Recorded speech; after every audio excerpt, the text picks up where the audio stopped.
Hello and happy Thursday. I can't believe that this week has been flying by and that it's already Thursday and time for another Caitlin's Music City Skinny.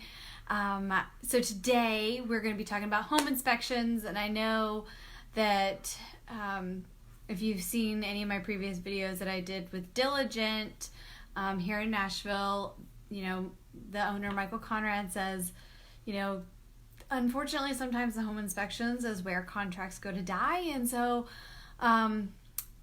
that can be true for sure. But this is going to kind of, if you've never gone through the home buying process before and you maybe don't know what a home inspection looks like or what it entails, today I'm going to be going over a lot of commonly asked questions just to kind of give you a better idea, so that hopefully once it gets to that point in the contract where there is the home inspection, you're a little bit more prepared, and hopefully you can together we can navigate through it just fine so that the contract does not die. So again, we're going to be talking about the home inspections. So one of the biggest questions is, when the home inspector goes in, are they going to be inspecting every feature in the home? So it's if you're looking at the aspect of every single feature, basically they're looking at everything that they can see visibly. So that's why even before the home inspection even happens, we're going to be going to ask the seller and to make sure that the sellers have made sure that every component that the inspector needs to look at is accessible. So if they need to look at the chimney, making sure that it's open, making sure that they can easily access the HVAC system, because they're not going to, if they can't easily access it, they're not going to be able to inspect it. And those are going to be things that you're going to want to have inspected. So the inspector is only going to look at the things that he can see and easily access. So it really just depends. While Diligent does have a tool where they're able to scan the walls and be able to see through the walls, that's not always the case with everybody. So they're not going to be tearing down walls to figure out stuff. If they can see it, they're going to inspect it.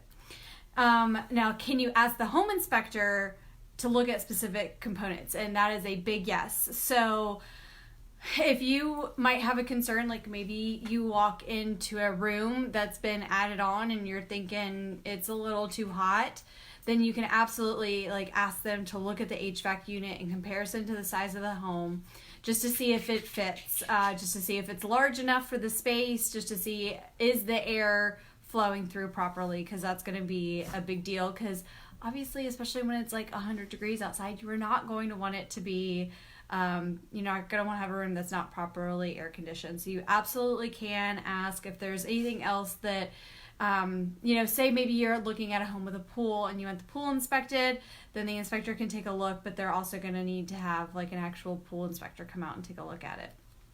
Then another big question that people always ask is, may all of the problem areas mentioned in the home inspector report be listed under the major problem section or the notice of defects?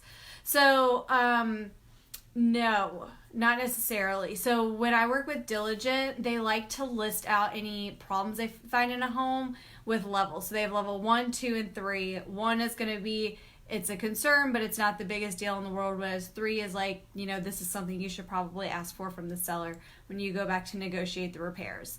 So they're not necessarily going to highlight and say all of the little itty bitty tiny things. They're going to mention the big ticket items, but then you do need to continue to look through the report, because that's going to go into further detail of, okay, well, maybe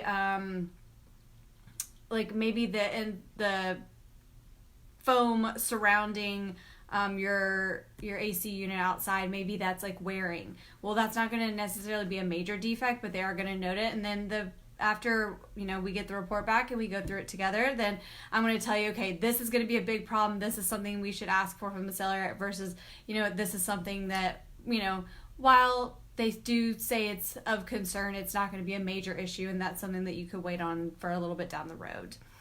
Then also, it's going to be, what does the home so another big question is, what does the home inspector include in the home inspection report?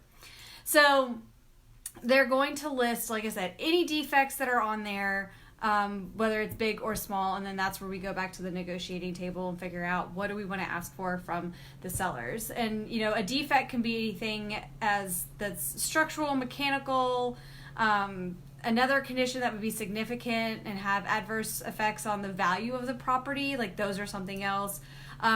Anything to do with health and safety. I know here in Nashville or in Tennessee in general, radon is a really big concern.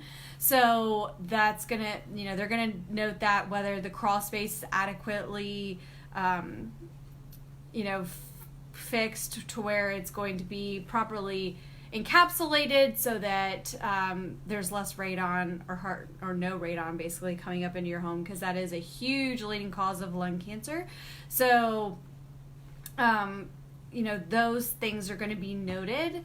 And also, one thing I should mention is that a lot of the home inspection companies here in Nashville, they like to do a la carte when it comes to home inspection. So like they'll have the main inspection and then you can add on the radon testing, which unless it's a new construction home, I always highly suggest doing radon testing. Typically, the newer construction homes now are perfectly encapsulating the crawl space, so that shouldn't be an issue to deal with. But that is a big add-on that you can do. You can also do a further in-depth look into the HVAC system. So that's also something to think about.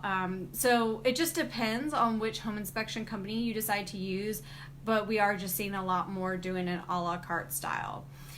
And then, a really big thing to notice, like I talked about at the beginning, so, a home inspection is where contracts can fall apart because you can think like this home's great, and then they start finding inspections and you look at the report and you're like, oh crap, like there's a lot happening here. I don't want this home anymore. And that's if it's a lot of little defects, it's not always as much of a deal breaker, obviously, but it's just something to think about and realize, like, no matter what home you get, even new construction homes, they're not going to always be 100% perfect. There are going to be defects. It's just navigating those and figure out which ones you are willing to work with and which ones you want to negotiate, or whether maybe it comes back with too many big ticket items and you just say, I've got to walk away. So you just got to remember, like, not everything needs a repair. Like, sometimes things just come, it's just a part of home ownership and you just got to roll with it.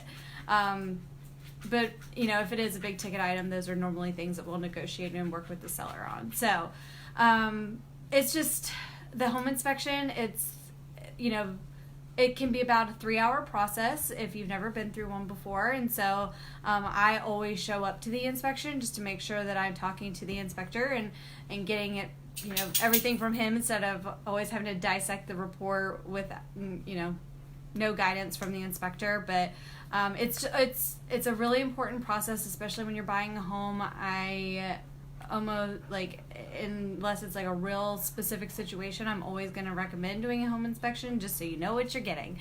So I hope this was helpful. Home inspections are interesting, but they're also, like, ultimately to protect you and your purchase and to make sure that you're getting a really good home.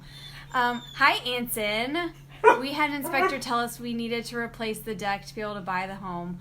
Only $18,000. That's a huge expense. That's a big ticket item. So I totally get it. And also, if you hear any barking, that's going to be Astro. We're just going to keep this show real. But I'm guessing, Anson, that was probably going to be a structure. You're ruining my live stream, Astro. But Anson, I'm guessing he was saying that the deck probably had a structural issue, is my guess, right? Astro, do you want to come say hi? Come here. Come say hi. Come here. Say hello. Say, this is me. I'm fussing. Say hello. All right. Well, this show just went downhill today. So, anyways, I hope everyone is having a wonderful Thursday. I'm going to go hang out with Astro and figure out why he's barking, but I hope that everyone has a wonderful, Oh, God, it spanned both floors? Whew. Yeah, that's a major structural issue and a big ticket item. Yeah. Ugh. Did you run away from the deal? Hello, nudies. Oh, goodness gracious. But yeah, see, things like that happen all the time. Oh, I just had a client that had to deal. Yeah, I'd run away from that deal too because that's too much. I just had one where, thankfully, it was a lot of like little ticket items, so we were very thankful in that because the home was only 4 years old, but still, we were very thankful because like you, Anson, big ticket stuff like that'll pop up, and I would run from that too. So, all right, I'm going to go deal with Astro before he starts barking again. But I will see everyone later, and I hope everyone has a wonderful Thursday.